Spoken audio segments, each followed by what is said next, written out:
Good evening, I'm Joe Netherworld, and welcome to the dark side. Tonight we're going to discuss Ouija boards, those kind of ill-fated and mysterious games. You could buy them in Toys R Us, but they have a long, dark mystery, and rightfully so, because there are no good Ouija board stories. Everybody has a bad Ouija board story. You know, something happened, I put this Ouija board in my house, burned down, and we'll get to that in a minute, because I do have a Ouija board here from a house that burned down because of the Ouija board and was given to me. In my line of work, which is being a professional dark-sided person, I guess, a psychic, magician of both stage and craft, and among other things, jeweler, sculptor, creator, dark creator, because people are drawn to me and they like to bring me these things. And Ouija boards have always found their way into my world. Every room in my house, I have an 18-room Gothic mansion in upstate New York, and every room in this house has a Ouija board in it. It's sort of like the nightlight that I like to keep on. People have assumed and associated them with the devil, dark magic, trouble, maybe because they've all had, everyone has a common background story to that, but more so in movies like The Exorcist, Captain Howdy starts talking to Regan through a Ouija board. So it's gained pop culture status, and every group of girls that gets together on a slumber party and starts playing with the Ouija board, all that poltergeist energy that sort of is always in amongst young bratty children tends to manifest itself through a Ouija board, and it's all basically their energy being projected into the room, and then it causes all kinds of problems. So in that instance, Ouija boards act as a magnifier for all this sort of unspent kind of carry, like in the movie, like energy that forces a focus on it. But as we go along, Ouija boards have been around since, well, they've been called witch boards, spirit boards, talking boards for hundreds of years, maybe thousands of years.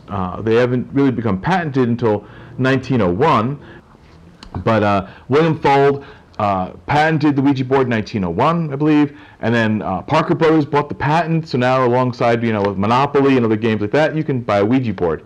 The Ouija board has been a spirit board, a talking board, with the use of the planchette, which is this, which was the first major patent with the, because otherwise you'd use a stick, divining rod, a playing card. You, one or two people, push the planchette around subconsciously or by the hand of ghosts, and stop on letters and spell out things. And usually they're spelling out something that the other person's forcing. Sometimes they take a life of their own. Now, throughout the years and times, everyone has a Ouija board story, and usually because it's like opening a window to another dimension or another physical realm or another way of thinking, and it's left open, and things enter. In other words, there's no good things that come from a Ouija board. And a lot of people have rebuilt them, and some of them are redone more, not I would say modern, but this is a devil board. I kind of appreciate, for personal reasons like this one. It's got a great image, and I think a lot of that has to do with these boards is the imagery. It evokes something in the person, and once I don't know what comes first, the supernatural or the wish for the supernatural. So when people look at a Ouija board, they already come to it with expectations. You enter a room and you see a Ouija board, you either fear it or you're excited by it and you want to play with it.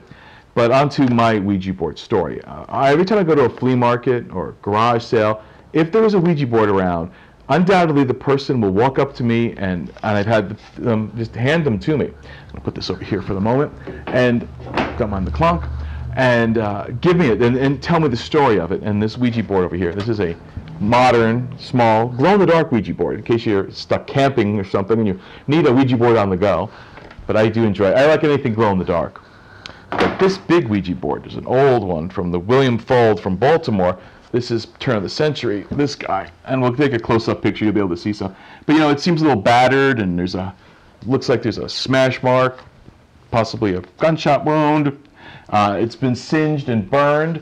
This came to me, I went to a flea market, and a very old woman was there, and this was not really for sale, it was put aside. They had left it aside, and she came up to me and asked me if I would take it. Not that if I wanted it, but if I would take it away from her. And she explained the story that her and her sister used to play with this all the time in the house.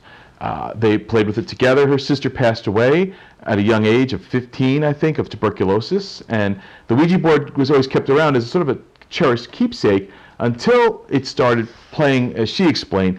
She would play with it trying to talk to her sister. It would spell all kinds of terrible things. and she never liked it. She used to keep it propped in the window though, and when one night she had a candle by the window was closed and it was leaned up against the window, Buck's holding it, as she explains, and it flipped over, fell over, knocked the candle over, set the room on fire, and the Ouija board was the only thing really left of the room. The girl woke up in the middle of the night, fire, house on fire, ran out of the room. They put all the fire out, buckets, hoses, that whole thing, and so she says. And the only thing really left in the room that wasn't burned up completely was the Ouija board. It had notes on it, Catholic Mass cards, which I removed, and things. And so it stays here, and people ask me, why do I have it? And I go, well, it has a story, and it has a dark-sided reality to it, and I can't explain what is or isn't. I'm not here to speculate whether there's demons or not, or psychic phenomena or not. We just go with the stories as they happen. But this board is one of my prized possessions here at the House of Netherworld, and really tells a story. And even if most of that story, maybe that story's made up from her, I don't know, she seemed pretty sincere and pretty moved by it, and handed it to me, didn't charge me for it, just wanted me to take it away. And that's what we'll kind of close on, is most of the times people end up with a Ouija board, they never buy a Ouija board. Someone gives them a Ouija board. They want to get either rid of it, and there's a popular folklore that insists that you should never buy a Ouija board, that the best Ouija boards, the most psychically active ones, were used somewhere, fell on some sort of strange and dark times, and ended up back given to you either grandmother and aunt, flea market find, but that's how you're supposed to buy a flea market. So I recommend finding a Ouija board at a flea market, tag sale, take it home, put it out, put some candles around it, maybe not, but enjoy just having them and concentrate on them. It is a modern marvel of antiquity design that allows us to at least fantasize about what's lying beyond the dark side of things. Thank you very much. This is Joe Netherworld. Join me again sometime after midnight.